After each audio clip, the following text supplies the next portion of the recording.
आप सभी का क्रॉनिकल्स के इस यूट्यूब प्लेटफॉर्म पे एक वार्म वेलकम है। मेरा नाम है Alok Singh and as usual this is our new lecture video in our current affair series program that is primarily focused on UPSC and state PCS prelims 2024।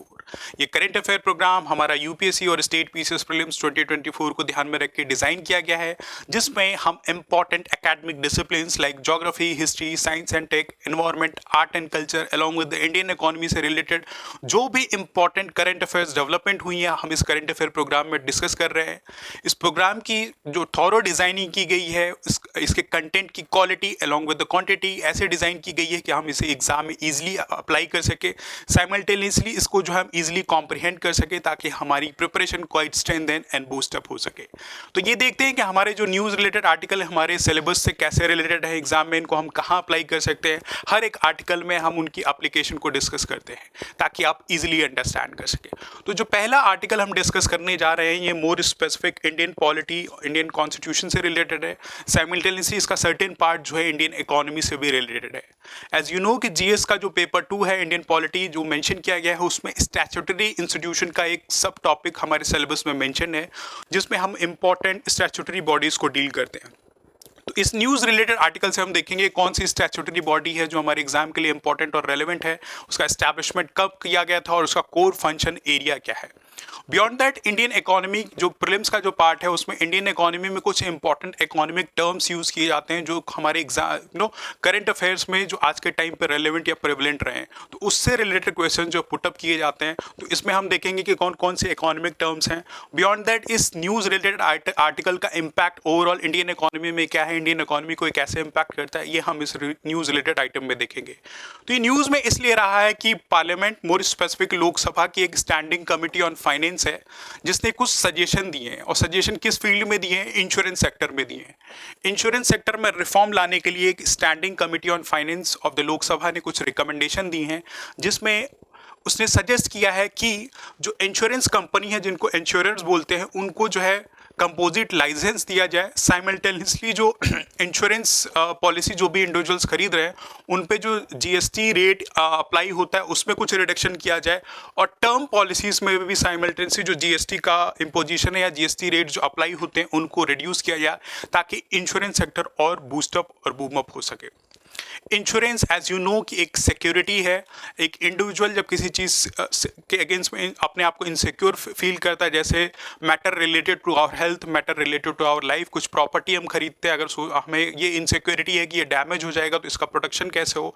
नई कार आप खरीदते हैं और आपके एम्बिट में ये डाउट है कि ये कार अगर चोरी हो जाए या इसका एक्सीडेंट हो जाए तो इसकी मेंटेनेंस कैसे होगी, उसकी भरपाई कैसे होगी। उसके लिए जनरली जो हम ऐसी इशूज़ के लिए जो है इंश्योरेंस खरीदते हैं, और इंश्योरेंस प्रोवाइड कौन करता है, ये इंश्योरेंस जो है जो कंपनीज होती है इंश्योरेंस कंपनीज, जैसे आपकी max life insurance, Bajaj life insurance, LIC आपकी है लाइफ इंश्योरेंस कॉर्पोरेशन, ऐसी कंपनीज जो है आपको इंश्योरेंस प्रोवाइड करती हैं।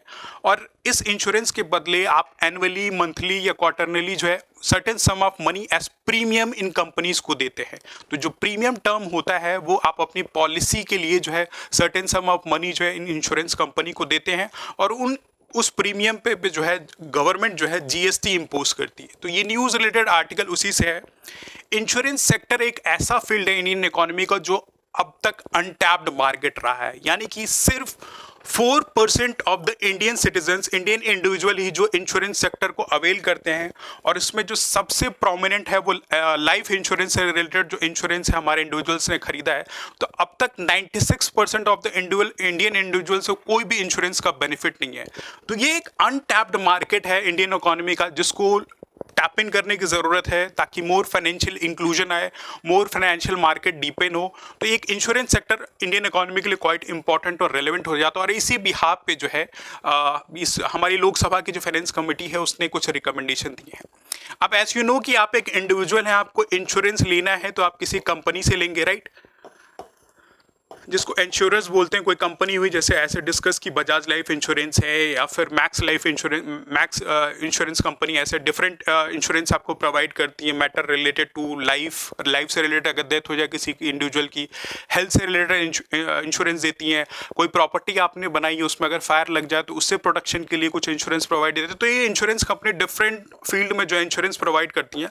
और इन इंश्योरेंस कंपनी का रेगुलेशन, राइट, इनका रेगुलेशन या एक सेट ऑफ ऑफ नॉर्म्स पे गवर्न करने, उसके लिए एक स्टैट्यूटरी बॉडी स्टैब्लिश की गई जिसको IRDAI बोलते हैं, यानी कि insurance regulatory development authority of India. ये स्टैट्यूटरी बॉडी है जो इंडिया में इंश्योरेंस सेक्टर को रेगुलेट करती है ताकि जो भी पॉलिसीज रन कर रही हूँ वो ट्रांसपेरेंट हो, जो भी इंडिविजुअल्स का पैसा पॉलिसी के थ्रू जो ये कंपनीज ले रही हैं वो जस्टिफाइबल उनका यूज़ हो, और जो हमारे इंडिविजुअल्स हैं जो भी हम पॉलिसीज खरीद रहे हैं हमारे इंटरेस्ट का प्रोटेक्शन हो। तो इस बिहाफ पे ये हमारी इंश्योरेंस कंपनी जो है फंक्शन करती है। And up till now 4% of the Indian individuals as I discuss कि इंश्योरेंस सेक्टर के एम्बिट में आते हैं। नाउ ऐसे डिस्कस कि इंश्योरेंस अलग अलग फील्ड्स में दिया जाता है, matter related to life, health, car का इंश्योरेंस, तो डिफरेंट सेट ऑफ इंश्योरेंस है। तो अब तक क्या चला आ रहा था कि ये जो इंश्योरेंस कंपनी जो डिफरेंट सेट ऑफ फील्ड्स में इंश्योरेंस दे रही हैं, तो हर एक फील्ड के लिए उनको जो सेपरेट लाइसेंस लेने की जरूरत पड़ती थी। किससे? IRDAI से, यानी कि insurance regulatory development authority of India से। अगर वो लाइफ इंश्योरेंस की कोई पॉलिसी बेचनी तो उनको लाइफ इंश्योरेंस का एक लाइसेंस लेना होता था, तभी वो ऐसी पॉलिसी बेच सकते थे। कुछ हेल्थ रिलेटेड इश्यूज के लिए उनको अलग लाइसेंस लेना पड़ता था, यानी कि डिफरेंट सेट ऑफ लाइसेंसेस है। तो इसकी वजह से जो है इंश्योरेंस सेक्टर की जो फंक्शनिंग है वो बहुत ही हैपजर्ड थी, यानी कि कॉम्प्लेंस मैकेनिज्म बहुत ज़्यादा था, बहुत सारे मेजर्स को लेना पड़ता था। तो ये इंश्योरेंस कंपनी स्टैब्लिश करना एक मुसीबत है, लाइसेंस लेना एक मुश्किल सा सिचुएशन है। एंड बियॉन्ड दैट जो इंडिविजुअल्स इन इंश्योरेंस पॉलिसीज का बेनिफिट ले रहे थे, अगर उन अपनी इंश्योरेंस को क्लेम कर रहे हैं और कंपनी में जब फाइल करते थे तो इतने सारे जब मैकेनिज्म है तो वो बेनिफिट लेने में भी इनको दिक्कत होगी। तो इसी बिहाफ पे जो है इस कमेटी ने एक कंपोजिट लाइसेंसिंग का जो है सजेशन दिया है। कंपोजिट लाइसेंसिंग का मतलब एक सिंगल लाइसेंस हो जिस पे आप हेल्थ का भी इंश्योरेंस ले सकते हैं, लाइफ का इंश्योरेंस ले सकते हैं, अपनी कार का इंश्योरेंस है, जो भी जिस फील्ड में भी आप लाइसेंस इंश्योरेंस प्रोवाइड करना चाहते हैं, थ्रू इस कंपोजिट लाइसेंस आप ये फैसिलिटीज जो शुरू कर सकते हैं। तो ये कंपोजिट लाइसेंसिंग का एक सजेशन लोकसभा की कमेटी ने दिया है। तो ये टर्म्स आपको समझना जरूरी है कि composite licensing related to insurance sector क्या है। बियॉन्ड दैट जीएसटी की बात की गई कि जीएसटी में जो है जीएसटी रेट्स में रिडक्शन किया जाए। Up till now around 18% of the GST जो है इन पॉलिसीज पे लगते हैं, यानी कि अगर आप एक 10 लाख की पॉलिसी किसी चीज़ की खरीद रहे हो, हेल्थ की खरीद रहे हो, 10 लाख की पॉलिसी, और उस पर एनुअली जो है आप 25,000 का जो है प्रीमियम देते हो, राइट, तो उस पर जो है अराउंड 18% जो है जीएसटी जो है अप्लाई होता था। तो यू कैन इमेजिन कि कॉमन इंडिविजुअल के लिए कितना बर्डन है। जीएसटी एज यू नो कि एक इनडायरेक्ट टैक्स है जो डेस्टिनेशन बेस्ड टैक्स है, यानी कि जो इंडिविजुअल कोई भी सर्विसेज को अवेल कर रहा है, जिसको जो उसका बेनिफिट ले रहा है, वही उस जीएसटी को जो है पे अप करता है। तो 18% की जीएसटी एक इंडिविजुअल के अगर उस बजट में बढ़ती है तो वो इंश्योरेंस सेक्टर इंश्योरेंस जैसा पॉलिसी खरीदने में कहीं ना कहीं अपने आप को दूर ही रखेगा कि इतनी महंगी पॉलिसी हम क्यों खरीदें। तो एक तो ये भी सजेशन है कि जीएसटी रेट्स को कम किया जाए। बियॉन्ड दैट जो प्रीमियम्स भी हैं, राइट, हमने 10 लाख की पॉलिसी खरीदी है, उस पर 25,000 का मंथली हम एनुअली 25,000 दे रहे हैं, मंथली कुछ 2-3 हज़ार रुपये ऐसे सम ऑफ अमाउंट ऐसे प्रीमियम देते हैं। तो एक कॉमन इंडिविजुअल के लिए बड़ी टफ सी सिचुएशन हो जाती है आज के महंगाई के टाइम पे कि इतना हायर कॉस्ट प्रीमियम का दे।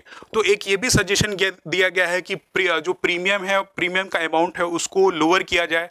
जो क्लेम है, राइट, जिस बिहाफ पे आप पॉलिसी खरीदी, आपने हेल्थ के इशू पे खरीदी कि कल के दिन मुझे कोई बीमारी हो और पैसे की ज़रूरत हो तो मैं वो monetary claim in insurance company से कर सकूं, लेकिन आप देखते हैं कितनी प्रॉब्लम होती है, वो क्लेम जल्दी आता नहीं है, 6 महीने 1 साल का टाइम लग जाता है। तो इसको हैसल फ्री बनाने के लिए ईजियर क्लेम मैकेनिज्म का जो है प्रोविजन रखा गया है ताकि ये जो पॉलिसी का अडॉप्शन है हमारे इंडिविजुअल्स में बूस्टअप हो सके। बियॉन्ड दैट ऑल्दो ये इंश्योरेंस कंपनी अपने प्रॉफिट के लिए काम करती है, अच्छी सर्विस प्रोवाइड करती है, लेकिन इनका एंड में मोटिव जो है प्रॉफिट का ही होता है। तो ऐसे कुछ की एरियाज जहाँ पे इनको उतना बेनिफिट नहीं मिलेगा वहाँ फंक्शन करने नहीं जाएंगी। तो इस कमेटी का ये भी सजेशन है कि जो कैटास्ट्रॉफ प्रोन एरियाज है, जैसे हिमालयन स्टेट है जो डिजास्टर प्रोन है, वहाँ पे भी ऐसी कुछ कैटास्ट्रॉफ इंश्योरेंस फोकस रखा जाना चाहिए ताकि वहाँ पे जो है सिक्योरिटी प्रोवाइड की जा सके। उसके लिए स्पेशलाइज्ड इंश्योरेंस स्कीम की भी बात की गई है। बियॉन्ड ट्रांसपोर्टेशन भी एक इंपॉर्टेंट सेक्टर है। अगर आप कार खरीदते हैं तो आपके लिए मैंडेटरी हो जाता है इंश्योरेंस लेना। इंश्योरेंस नहीं ले रहे हो तो आपकी जो है पेनल्टी लग सकती है, आपको पेनलाइज किया जा सकता है। तो इस पे जो है स्ट्रिक्ट एनफोर्समेंट इस कमेटी ने दिया है कि ऐसी जो व्हीकल्स हैं जो बिना कार इंश्योरेंस के सड़क पर रन कर रही हैं, तो उन पे स्ट्रिक्ट मेजर लिया जाए और इस पॉलिसी का जो स्ट्रिक्ट एनफोर्समेंट किया जाए ताकि ये जो मार्केट डीपन हो सके, राइट। तो इंश्योरेंस का जो है डीपनिंग के लिए एक फोकस रखा गया और लास्ट में एक टर्म यहाँ पे यूज़ किया गया, long term bonds for insurers, यानी कि अराउंड 50 साल तक जो है लॉन्ग टर्म बॉन्ड इशू करने के लिए बोला गया है। बॉन्ड एस यू नो कि कैपिटल मार्केट इंस्ट्रूमेंट है, वो हम देखेंगे कि अभी इंश्योरेंस बॉन्ड क्या है, इस पे जो है इस कमेटी ने सजेशन दिया है। तो ये कुछ कोर फोकस एरिया है जहाँ पे इस कमेटी ने सजेशन दिया है, जिसमें हमने देखा कि इंश्योरेंस क्या होता है, इंश्योरेंस कौन प्रोवाइड करता है और इन इंश्योरेंस कंपनी का रेगुलेशन किस इंस्टिट्यूटरी बॉडीज के थ्रू जो है रेगुलेट होता है। तो इस पे compliance licensing along with the reduction in GST पे फोकस किया गया है। नाउ यहाँ पे जो हम एक बॉडी डिस्कस करने जा रहे हैं जो कि रेगुलेटरी बॉडी, अभी हमने देखा कि insurance regulatory development authority of India है। तो एग्जाम के पर्सपेक्टिव से देखते हैं कि कब स्टैब्लिश की गई थी, इसका कोर फोकस क्या है और ये किस मिनिस्ट्री के एम्बेट में फंक्शन करती है। तो ये insurance regulatory and development authority of India, जिसको IRDAI बोलते हैं, ये एक स्टैट्यूटरी बॉडी है जो कि in the year 1999 through insurance regulatory and development authority act के थ्रू इस्टेब्लिश की गई थी। इसका जो पर्पस है रेगुलेट करना, जो इंश्योरेंस कंपनी है उनको रेगुलेट करना, उनको लाइसेंस प्रोवाइड करना, और लाइसेंस किस फील्ड में, इंश्योरेंस के फील्ड में, और री इंश्योरेंस इंडस्ट्रीज जो फंक्शन कर रही हैं उनको जो है उनको रेगुलेट करना, उनको लाइसेंस प्रोवाइड करना इस स्टैट्यूटरी बॉडी का फंक्शन है। और इसका पर्पस क्यों है, एज यू नो कि एक आप इंडिविजुअल हो, पैसा दे के किसी कंपनी को कोई पॉलिसी या कोई इंश्योरेंस खरीद रहे हो और उस आपकी जो पॉलिसी का बेनिफिट है वो आपको लॉजिकली मिले, एक जस्टिफाइड अमाउंट उस पॉलिसी का वो हो। आप अगर पैसा पे कर रहे हो, कल के दिन वो कंपनी ऐसा ना हो कि हट जाए या गायब भी हो जाए, आपका पैसा लेके भाग जाए। तो इन सारी चीज़ों का रेगुलेशन करने के लिए ये जो है IRDAI जो है इस्टेब्लिश की गई थी कि जो पॉलिसी होल्डर्स हैं उनके इंटरेस्ट को प्रोटेक्ट किया जाए, जो इंश्योरेंस इंडस्ट्रीज़ हैं उनको रेगुलेट और प्रमोट किया जाए कि और इंश्योरेंस इंडस्ट्रीज़ इस्टेब्लिश हो, जो इंश्योरेंस मार्केट हमारा 4% से वो और डीपेन हो और मोर एंड मोर इंडिविजुअल जो है इंश्योरेंस को अडॉप्ट करें। एज यू नो कि हमारी कंट्री एक डेवलपिंग इकोनॉमी है, तो एज एन इंडिविजुअल हमारे पास डिस्पोजेबल इनकम भी आने वाले टाइम में बढ़ता जाएगा, यानी कि पर कैपिटा इनकम बढ़ेगी। जब आपके पास पैसा आएगा तो आप रोटी कपड़ा मकान की नीड तो पूरी होती जा रही है, लेकिन एश्योरिटी भी देखेंगे, कुछ डैमेज ना हो, जो आपके अंदर में फियर है उसको भी मीट आउट करने की आप कोशिश करेंगे। तो आप करेंगे क्या, more and more insurance by up करेंगे, राइट। तो ये 4% से जो इंडियन मार्केट अभी है वो डीपेन अप होगा, 10%, 20%, more and more individuals will by this insurance policy. तो ये जो अथॉरिटी है इसका कोर फंक्शन भी यही है कि प्रमोट करना है इंश्योरेंस इंडस्ट्री को और इंश्योर करना है कि ऑर्डरली ग्रोथ हो। ग्रीड के लिए ना ऐसी इंडस्ट्री का डेवलपमेंट हो, एक ऑर्डरली ग्रोथ हो, ताकि लीगल जो ये इंस्टीट्यूशंस है वो स्टैब्लिश हो और इस तभी जो है इंश्योरेंस इंडस्ट्री जो बूस्टअप हो। तो यू कैन सी कि ये जो एक स्टैट्यूटरी बॉडी है और ये मिनिस्ट्री ऑफ फाइनेंस के ज्यूरिसडिक्शन में फंक्शन करती है। तो किस मिनिस्ट्री के एम्बिट में, this is under the ministry of finance और इन द ईयर 1999 ये स्टैब्लिश की गई थी। क्यों इंश्योरेंस कंपनी के रेगुलेशन, उनकी मॉनिटरिंग के लिए। तो दिस इज डिस्कशन रिलेटेड जो स्टैट्यूटरी बॉडी इससे स्टैब्लिश की गई है ना। यहाँ पे अभी इनका एक सजेशन था लॉन्ग टर्म बॉन्ड्स, 50 साल तक जो है इंश्योरेंस बॉन्ड जो है देने की बात की गई थी, इस कमेटी का सजेशन दिया गया था। तो हम देखते हैं क्या कि लॉन्ग टर्म बॉन्ड्स क्या होते हैं, लॉन्ग टर्म इंश्योरेंस बॉन्ड्स क्या होते हैं। एज यू नो कि हमारे फाइनेंशियल मार्केट में दो कंपोनेंट है, एक कैपिटल मार्केट, दूसरा मनी मार्केट इंस्ट्रूमेंट्स होते हैं। मनी मार्केट में commercial paper, bill of exchange, ऐसे जो मॉनेटरी मेजर्स लेते हैं जिसको हम शॉर्ट टर्म में जो है पैसा रेज कर सकते हैं। और अगर लॉन्ग टर्म में पैसा रेज करना है, कोई बेनिफिशियल काम करना है, इंफ्रास्ट्रक्चर डेवलपमेंट के लिए करना है, तो उसके लिए हम कैपिटल मार्केट को प्रोसीड करते हैं। कैपिटल मार्केट में जैसे बॉन्ड्स हुआ, स्टॉक्स हुआ, इसमें जो हम इन्वेस्टमेंट करते हैं ताकि हमें एक रेगुलर बेसिस पे डिविडेंड भी मिलता रहे और एक टाइम पीरियड कंप्लीट होने के बाद एक लमसम में एक अच्छा अमाउंट जो भी हमको मिल सके। तो उसलिए जो है ये इंश्योरेंस बॉन्ड जो है इंपॉर्टेंट हो जाता है, जो एक कैपिटल मार्केट इंस्ट्रूमेंट है। अब ये इंश्योरेंस बॉन्ड जो है आपके कंटेम्प्रेरी टाइम में जो म्यूचुअल फंड आप देखते हो मोर और लेस सिमिलर ही है उस म्यूचुअल फंड की तरह, सेम मैकेनिज्म है।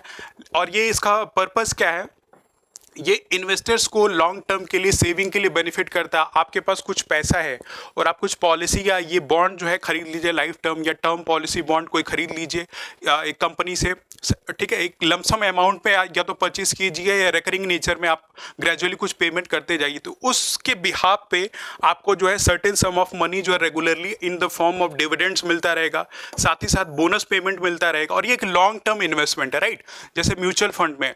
और जो पैसा आपने इन्वेस्ट किया है वो इंश्योरेंस कंपनी कहाँ लगाएंगी, वो ऐसी जगह पे लगाएंगे जहां पे हाई रिटर्न मिल सके आपके इन्वेस्टमेंट में। तो वो इन्वेस्ट करेंगे इक्विटीज़ में या अदर सिक्योरिटीज़ में जिसके बिहाफ पे आपको जो है अच्छा खासा रिटर्न मिल सके।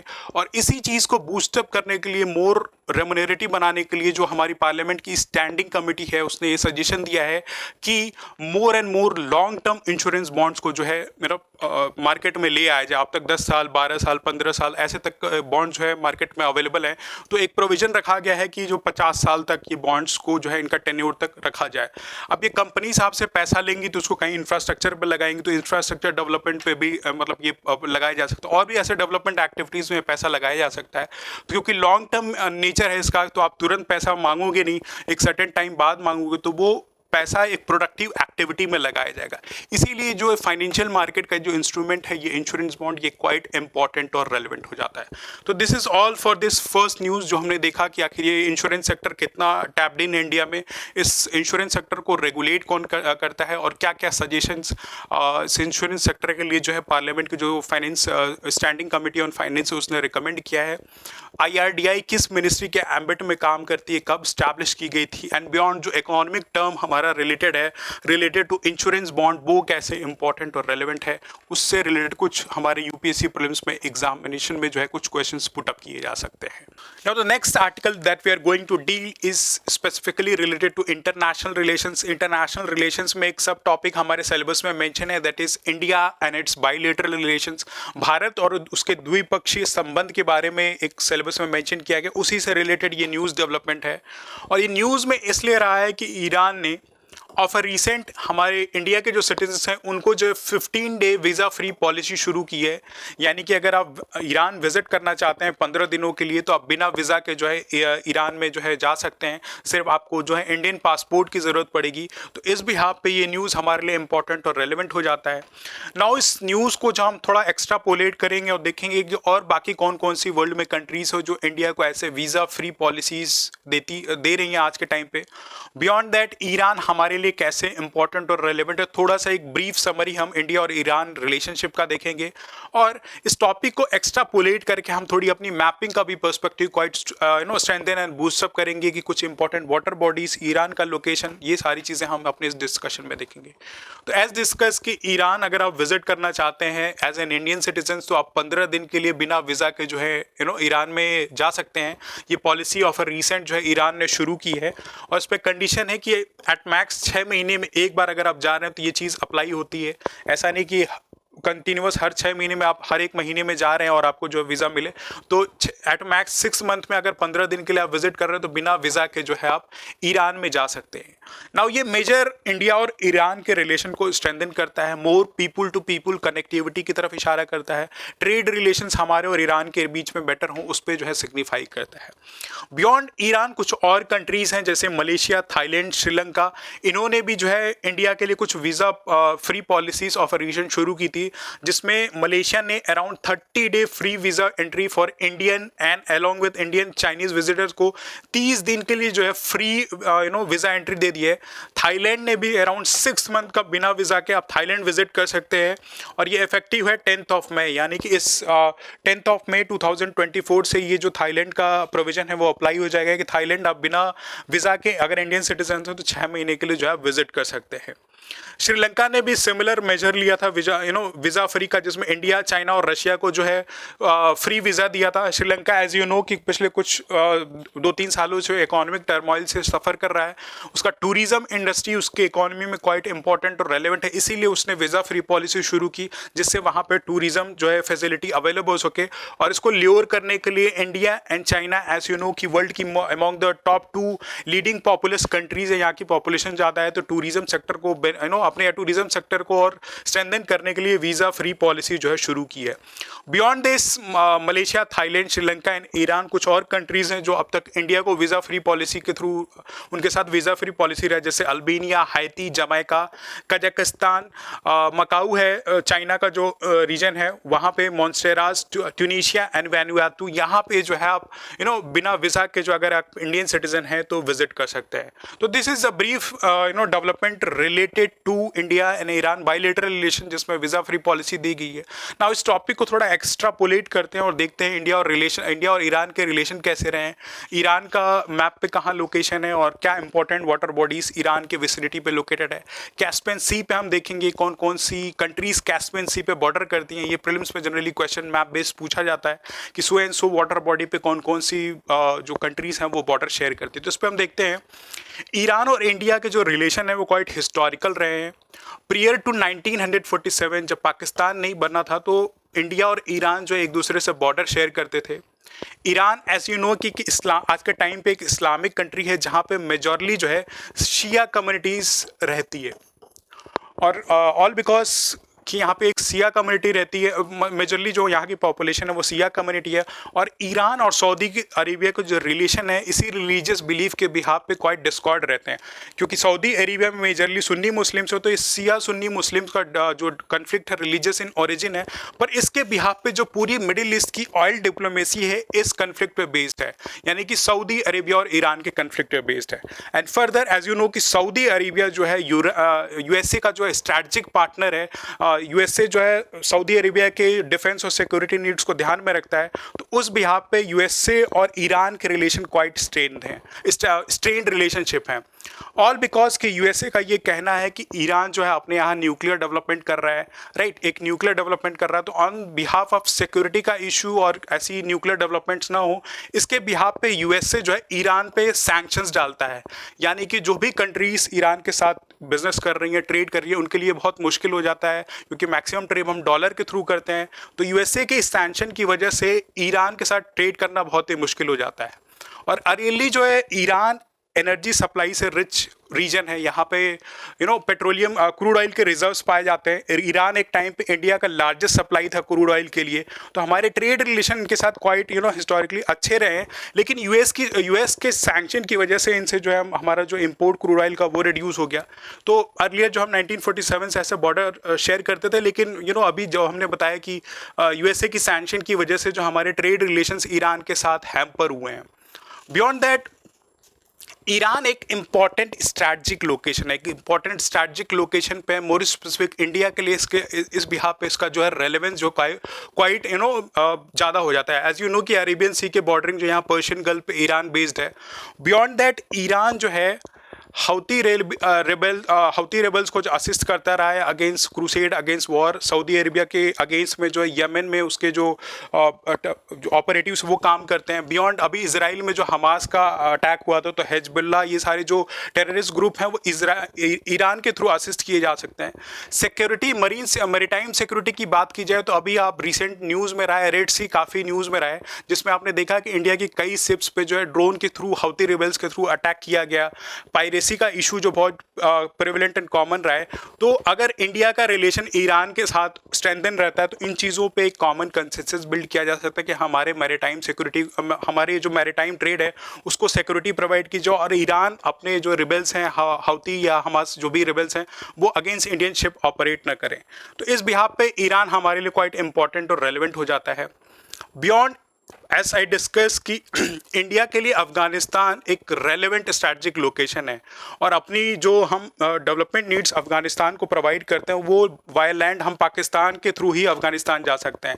लेकिन उस चीज़ को बाइफर्केट, उसको टोटली हटाने के लिए ईरान में जो है इंडिया और ईरान के कोलैबोरेशन के थ्रू यहाँ पे जो है चाबार पोर्ट का जो है डेवलपमेंट किया जा रहा है। ये थोड़ा टर्मोइल में चल रहा था ये प्रोजेक्ट, कभी ऑन एंड ऑफ, लेकिन इंडिया और ईरान के कोलैबोरेशन के थ्रू ये पोर्ट का डेवलपमेंट हो रहा है, ताकि इस पोर्ट के through ships, road and rail network जो है हम अफगानिस्तान में एसेस कर सके और पाकिस्तान को ऑल टुगेदर बाईपास कर सके। तो इस बिहाफ से ईरान जो इंडिया के लिए क्वाइट इंपॉर्टेंट और रेलेवेंट हो जाता है। Beyond in the year 2000 Russia, Iran और इंडिया के बीच में एक कॉमन कंसेंसस बिल्ड हुआ एक ट्रेड कॉरिडोर डेवलप करने का। और वो ट्रेड कॉरिडोर है कौन सा? International north south trade corridor.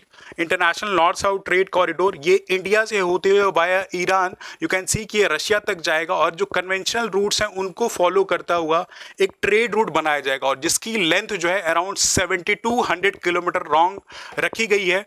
तो ये एक इम्पॉर्टेंट डेवलपमेंट जिसमें ईरान हमारा एक इक्वलेंट पार्टनर है, जिसको नॉर्थ साउथ ट्रांसपोर्ट कॉरिडोर बोला जाता है। तो इस कॉरिडोर को एग्जिस्टेंस में लाने के लिए इस पे ईयर 2000 पे ये प्रोसेस शुरू कर दिया गया था, लेकिन उसको एग्जिस्टेंस में लाने के लिए हमारा जो है ईरान के साथ रिलेशन क्वाइट इंपॉर्टेंट और रेलिवेंट हो जाता है। तो ये corridor you can C via Russia होते हुए अगेन जो कन्वेंशनल रूट्स हैं यहाँ पे आपकी Baltic Sea, North Sea, Celtic Sea, Strait of Gibraltar से होते हुए ये स्वेज कैनाल से वापस आते हुए वापस ये मुंबई में मिल रही है। तो 7200 किलोमीटर लॉन्ग ये ट्रेड कॉरिडोर है जो हमारे लिए क्वाइट इंपॉर्टेंट और रेलिवेंट हो जाता है।